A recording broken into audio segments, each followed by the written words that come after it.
I'm Neil Collar, one of the planning partners at Brodie's. We've got a bit of a full house today in terms of hosts and guests. As hosts, I'm joined by my fellow planning partners, Elaine Farquharson-Black and Karen Hamilton. They are going to be having a chat with our guests, Tom Winter and Carrie Thomson from Scottish Government. I'll introduce them separately in a moment. In terms of the actual format, as I said, we like to keep it fairly interactive. It's intended to be an informal chat, focusing on planning topics. And today, I don't want to introduce it by saying summer's over. That sounds very ominous, but now that the schools are back, we have that feeling of being back in session, as it were. Indeed, the Scottish Parliament session starts again next week, so it feels like a bit of a new planning term. And we thought it would be good to have a refresher on all things planning reform, because inevitably, even those of us specialising in planning find it a little hard to remember where things have got to, what's been introduced, what's on its way through, and indeed what's not really got started. So it's a bit of horizon gazing. It's a personal interest for me because I'm updating my planning book, and trying to work out when's the right time to finalise it is quite a headache. And I'm not sure whether I'm hoping that Tom and Carrie will tell me there's so much good stuff coming that I should wait and I buy more time, or if they tell me that things are going to be happening quickly so I can just get on and get it done. So we'll just have to wait and see. So to introduce Tom and Carrie, Tom is Head of Development Delivery in Scottish Government's Planning, Architecture and Regeneration Division, PARD for short. He's a chartered town planner, over 12 years experience working in both private sector and central government. Before joining Scottish Government in 2020, he was policy lead for compulsory purchase in the UK Ministry for Housing, Communities and Local Government, as it was called then. Goodness knows how many name changes it's gone through since. And I feel we should say nae luck, because he was leading an implementation of compulsory purchase reforms. And those of you who know anything about compulsory purchase will know it's fiendishly complicated, desperately in need of reform as a result. But I'm sure it gave him many headaches. Carrie is a principal planner in PARD. She joined the Scottish Government in 2003 as a graduate planner after getting her Masters in Urban and Regional Planning at Heriot-Watt. She also spent time working for the Icelandic Planning Agency, which feels like a good conversation to have another time. She previously oversaw the Development Plan Gateway, providing Scottish Government input into SDPs, LDPs, and supplementary guidance. She worked on Scottish planning policy in 2014, and also the culture and skills aspects of previous planning reforms. She currently leads a small team that's working on regulations and guidance for the new LDP system, as well as contributing to MPF4 and transport policy and housing policy and numbers. They're going to take us through some of the forthcoming changes, but you'll not be surprised to hear MPF4 is not on the agenda for today. It's at one of those stages where it wouldn't be appropriate to discuss it until we see the next reveal, as it were. So you can ask as many questions as you like on that. They ain't getting answered, but plenty of other stuff to talk about. So I will pass over to Elaine, who's going to kick off with a bit of chat with Tom.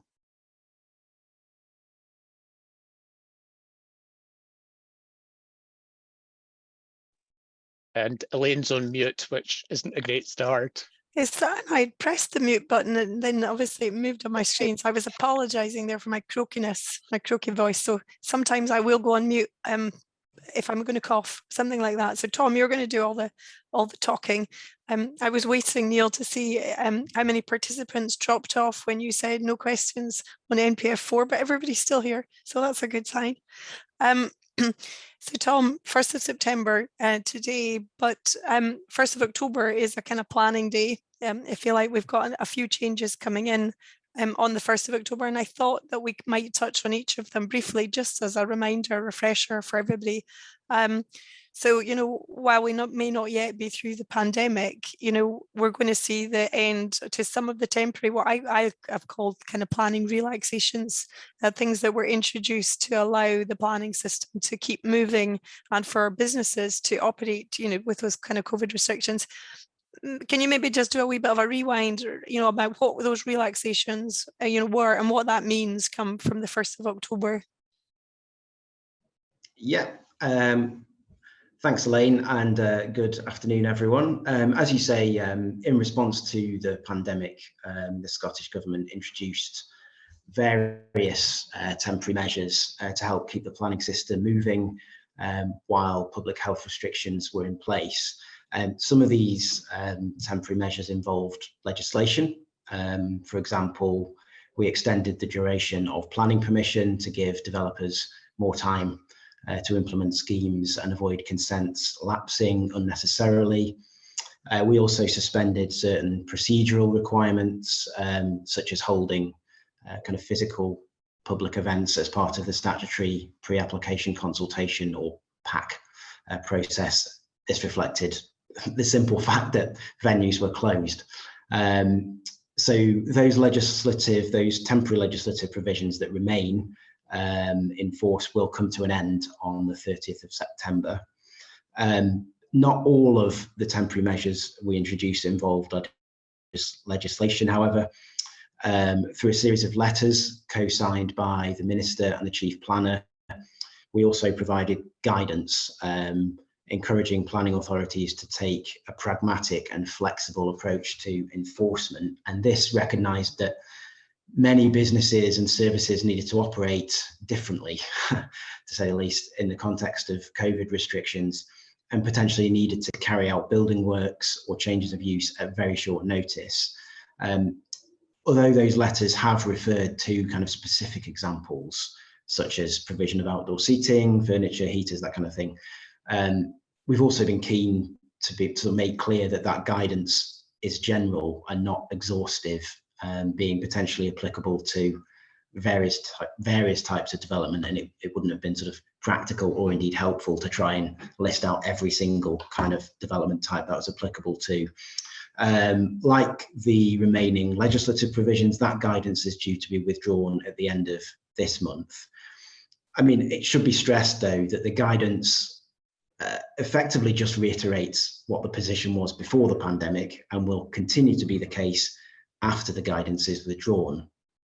That is, that planning enforcement is discretionary and to be undertaken where considered expedient in the public interest. The kind of purpose of that temporary guidance was really to sort of underline and emphasize the importance of a pragmatic and proportionate approach in the context of a kind of unprecedented pandemic that was having obviously dramatic impacts on livelihoods and business. But it didn't sort of prevent authorities from taking enforcement action against serious breaches of planning control, just as withdrawing it now or at the end of the month doesn't suddenly compel authorities to take enforcement action against all uses that started in the last two or so years without planning permission. Yeah, and you mentioned the outdoor seating there. That's and the kind of marquees is a kind of thing for me at the moment, because I've got a few clients who have got the marquees and outdoor seating areas within their own land and have submitted applications on the basis that the relaxations are going to go.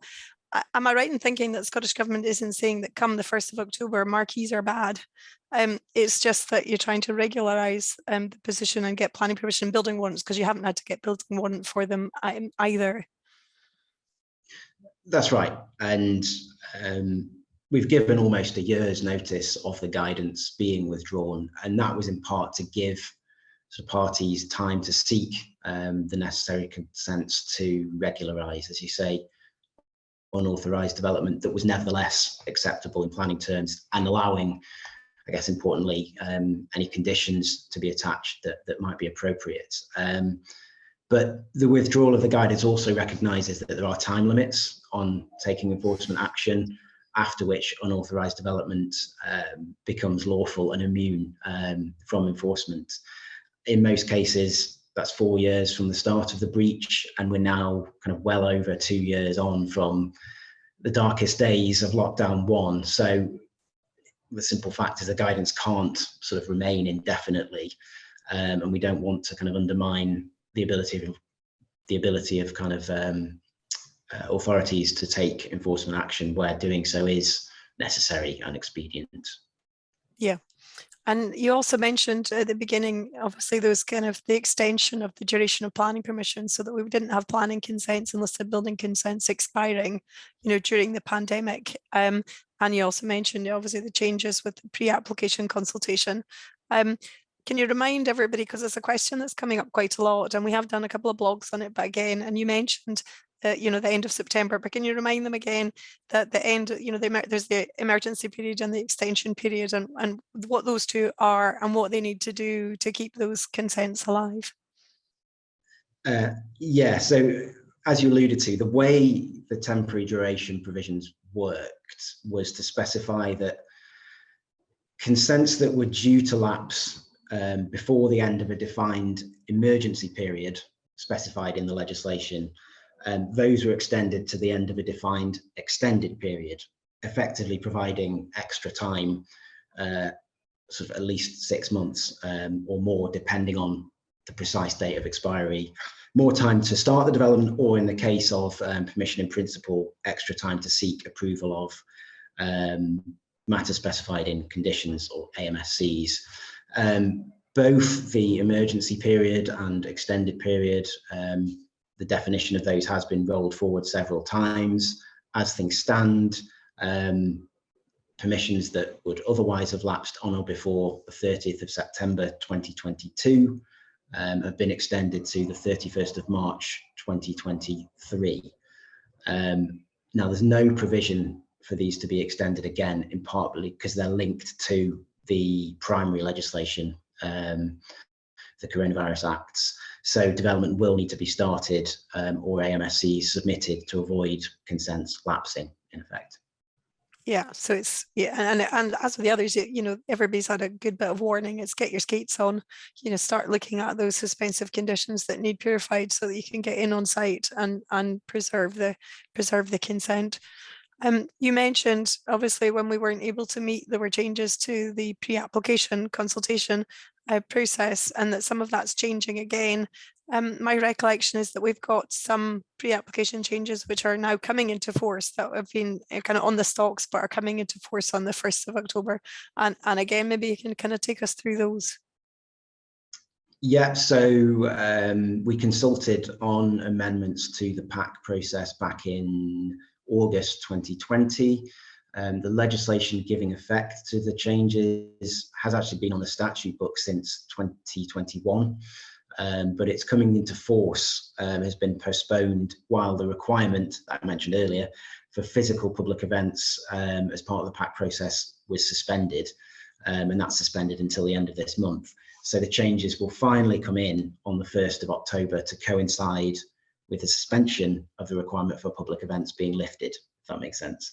I won't go through all the changes, but I suppose the key ones to be aware of: an additional mandatory public event, so a minimum of 2, new exemptions from PAC to avoid having to repeat the process where relatively minor changes are made to a scheme and that results in another planning application, but effectively for the same development, so avoiding having to do PAC again.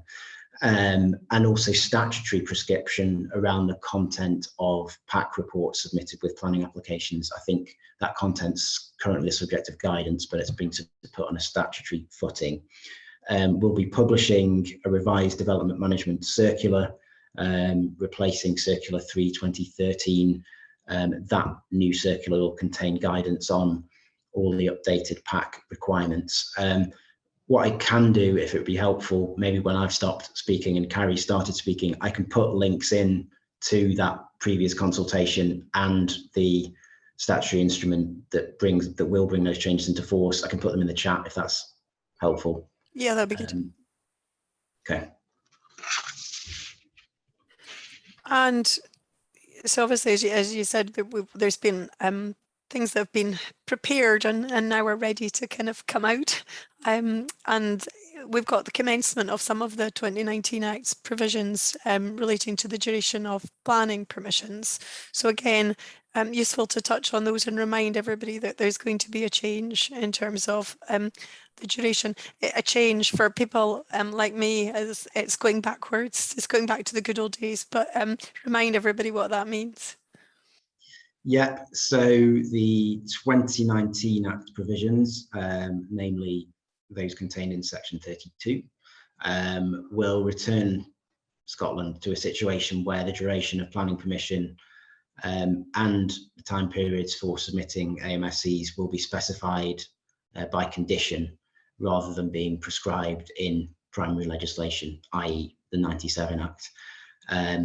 This should hopefully provide applicants and authorities with greater flexibility and make the provisions less confusing. I mean, I think they were considered a good idea in 2019. I think having that additional flexibility is probably particularly important with the emergency duration provisions coming to an end at the end of this month. You mentioned transitional arrangements. They'll be contained in the commencement regulations, which we anticipate laying in Parliament in the next 2 weeks. I mean, obviously can't preempt exactly what will be in those regs, but I would expect sort of the standard is that the new arrangements would apply to permissions granted after the coming into force date. So permissions granted after 1st of October, the new duration provisions I would expect to apply to. And then we can all go back to section 42 applications to vary the time condition instead of having to apply to vary the colour of the roof tiles and things like that. Not, of course, that we would do that. But I was thinking, Elaine, sorry, I was just thinking of an example I'd seen recently of a situation where it seemed that the planning authority had tried to use a direction to change the duration of the particular permission from the standard in the Act, but I don't think had succeeded in doing it properly. So it resulted in a situation where they were trying to lengthen that period, but had left, it was a PPP, and they'd left the timescale for lodging AMSICs untouched. So,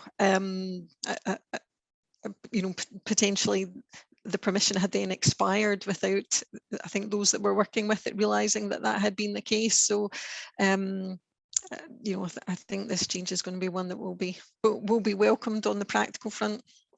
I think that's right. I mean, Just before you move on to the next question, Elaine, if I can just pick up a question that came in from the audience. You mentioned there, Tom, publishing a revised development management circular 3/2013. Can you give us any indication when that's likely to be? Because obviously that's going to be one that everyone's going to be referring to a lot.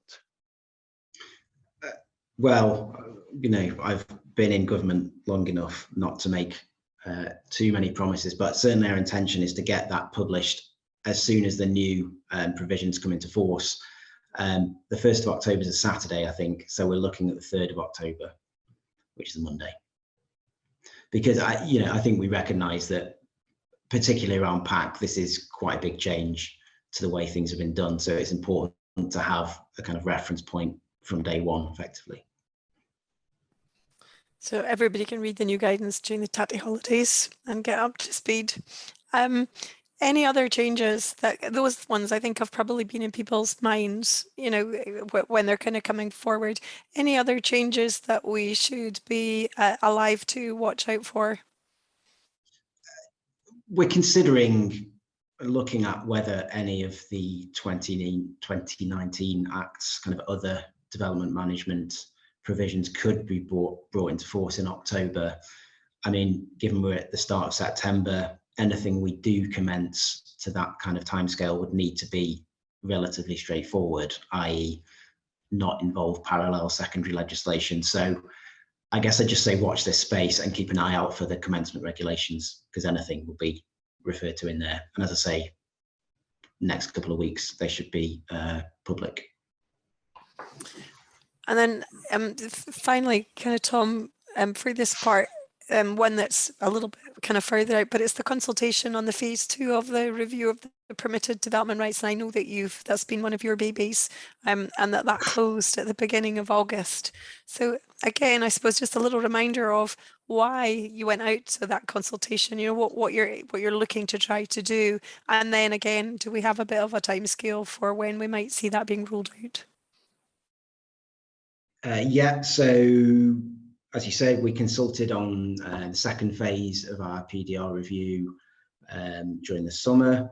And the sort of PDR review program is being taken forward in phases, with each phase kind of focusing on particular development types. Through the phase 2 consultation, we sought views on new and extended permitted development rights, as well as potential changes to the use classes order, aimed at supporting, I guess, 3 outcomes. Firstly, supporting the rollout of electric vehicle charging infrastructure to reflect the anticipated growth in EV ownership in coming years. Secondly, supporting the recovery and resilience of city, town and local centres. And finally, supporting kind of operational development of ports. That was a kind of late addition to the programme and reflects wider work on green free ports that colleagues are taking forward in partnership with the UK government. So those are the kind of high level objectives. I guess you can probably appreciate, given we're talking about PDR and the UCO, there's a lot of detail underpinning those high level objectives. So for anyone interested in knowing more about the specific proposals, I would suggest having a read of the consultation. I can put that in the chat as well.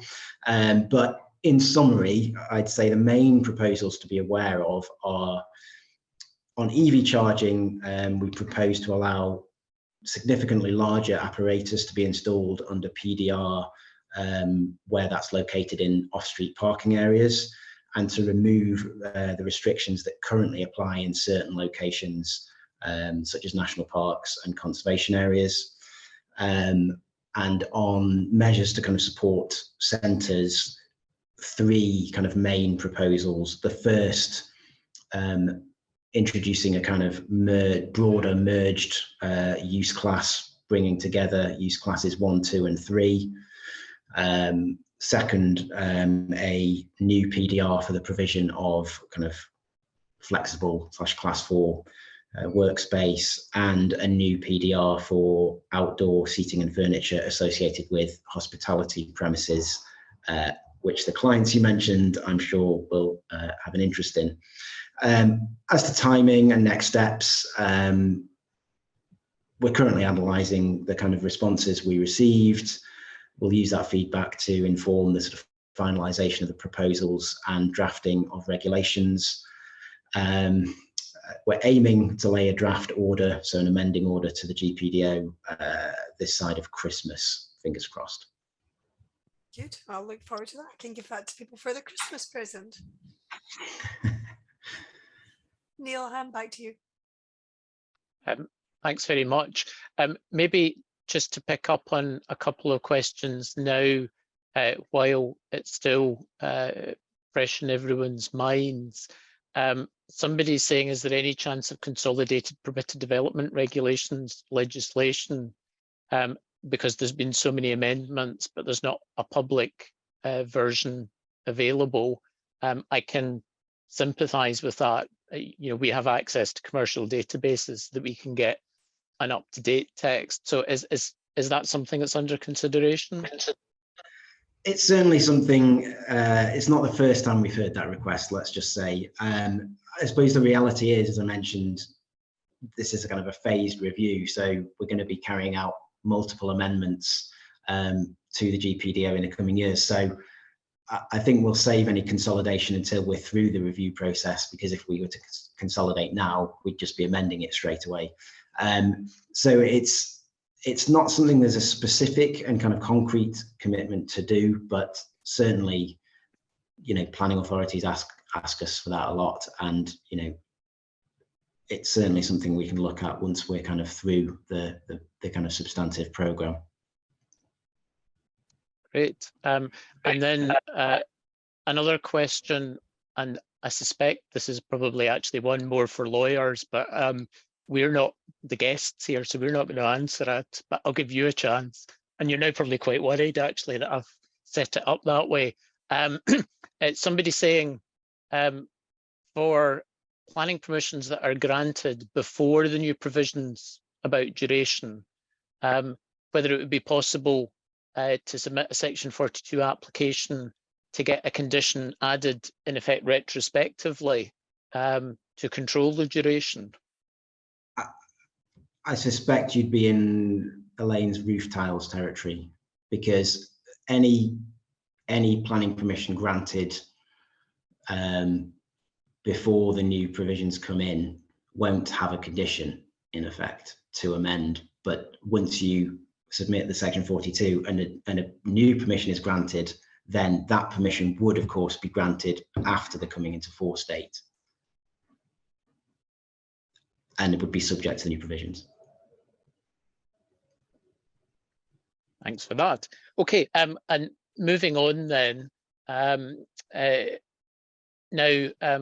Karen and Carrie are going to talk a bit about other planning reform work streams, and just a reminder of how much is on the go within Scottish Government. It's bad enough that there's NPF 4 to get through, but there's all the other plates spinning as well. But focusing here on new style development plans that will sit with NPF 4 as the statutory development plan. So to hand over to Karen. Thanks, Neil. And Carrie, you've been sitting waiting very patiently, so thanks for that. So the Planning Minister had indicated that he hoped to publish the revised NPF 4 in the autumn. Now, I know you can't provide any update on that or changes that we might see in respect of content, but perhaps you could just talk us through the remaining sort of final stages of the process, Carrie, because I think people are quite interested in that and unsure of the final steps that lie ahead. Sure, I can try and explain some of that for you. But perhaps it might be useful if I first explain why we can't say anything on the content of NPF 4, and we can't have people lobby us about it. I think some people will have heard it, some people will be wondering why, but we do need to be really extremely careful about ensuring that the process of preparing NPF 4 is fair to everyone. It wouldn't be appropriate for any one stakeholder or any group to have more influence than others. And if it wasn't fair, then there would be much greater risk of it being challenged. And I don't think any of us see that in being in the best interest of the planning system across Scotland. So that's the position that we've been pretty firm about since the close of the consultation. So hopefully that just explains to people why we're doing what we're doing. But you asked about the process. And as you said, the Minister indicated before summer recess that he expected to lay the finalised NPF Parliament in the autumn. And I'm afraid I'm not able to give any specific dates, but when we are ready, then we will have to tell Parliament first. That's the way it is. Once it's laid in Parliament, there isn't actually a formal statutory process for how they consider it. It really is entirely their call. But there are a few things that we do know. The lead committee will be the same as previous. So that's the Local Government Housing and Planning Committee. And it might be that they want to take further evidence from stakeholders. And we know that the Minister, when he previously appeared, he offered to speak to the committee again. So we expect that offer to be taken up. So really, we're anticipating that the committee will want a number of weeks to look at NPF once it's laid. But as I said, the process really is for them to decide. It's not something that we can interfere in. But once the committee has gone through their consideration, members will then participate in a debate in the chamber, and then there'll be a vote at the end of it, as there always is. And I'm sure we very much hope that the resulting vote will go in favour of MPF being approved in the Parliament. And then once that approval is in place, ministers are then to adopt the MPF and publish it. And it really is once the MPF has been published that it becomes part of the development plan for decision-making purposes. So there's a few steps along the way. Yes, no, that's really helpful, Carrie. No doubt we can be expecting a fairly lively debate when it comes to it in Parliament. I think, given experience and interest from members last time round, so I think we'll be a number of people tuning into that. So in parallel then with the NPF 4 process, we've had consultation on the new draft LDP regulations and related guidance on that. And as Neil says, you've obviously been closely involved in that part of the reform. Can you tell us a little bit about the work there, what's happened to date, and again, next steps for the draft regulations? Sure. Okay. So as you say, we consulted on the draft regs and the guidance, and that was at the end of last year.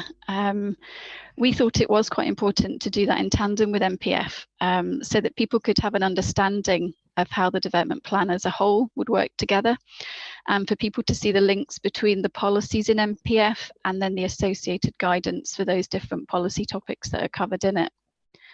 To inform the drafting, we had a number of people working with us in working group, worked collaboratively with quite a wide range of stakeholders, and there was over 30 people in that working group. What they did was they decided to split into 3 areas, 3 groups to consider different things. One looked at the scope and content of LDPs for the future. One looked at the sort of the bigger process, start to finish, of preparing plans, and the other group looked at the detail of the evidence report and gate check, which is the sort of the new aspect to the process.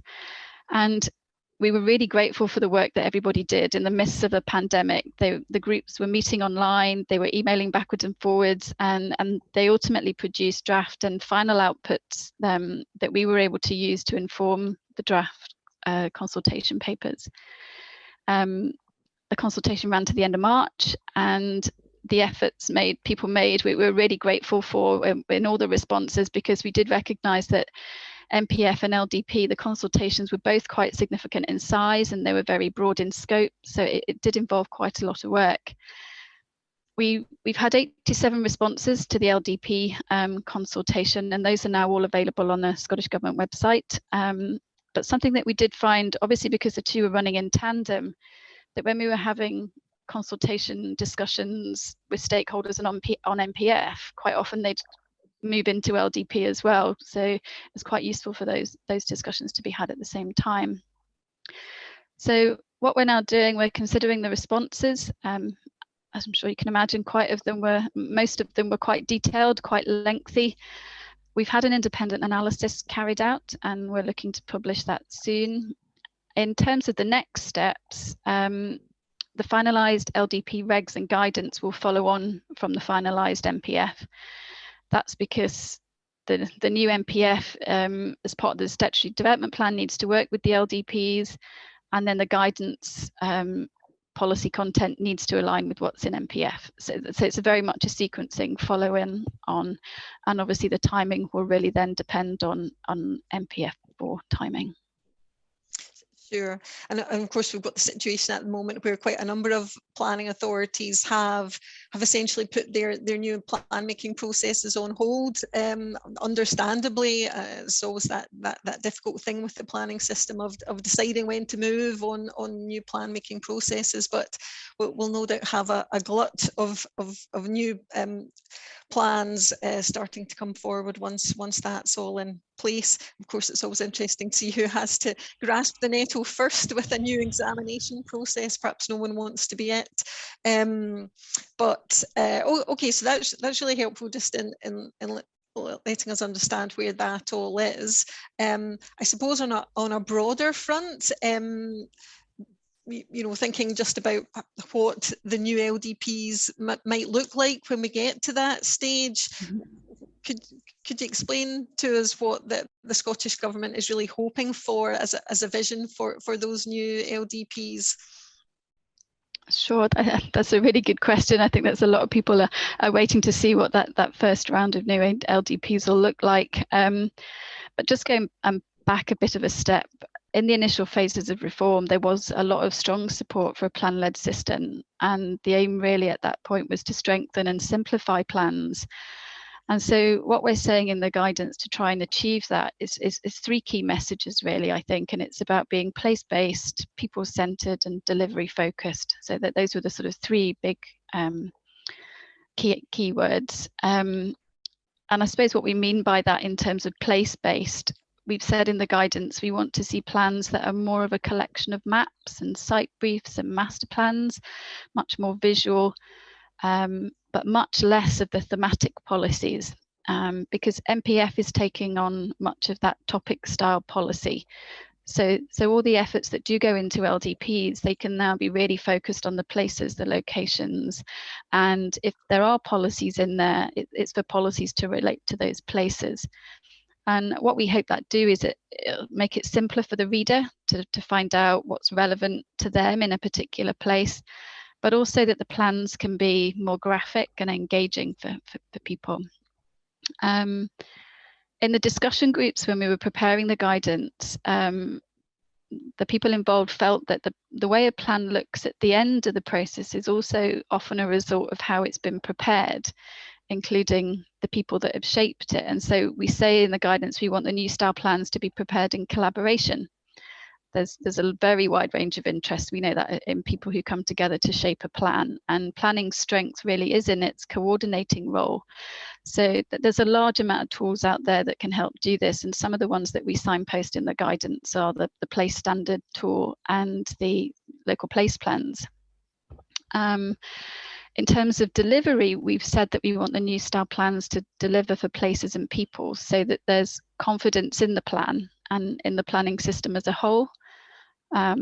We've said that we want delivery to be a theme that runs right from the early preparation of plans when we're thinking about the delivery programme up front, and then for it to become embedded in the plan making process.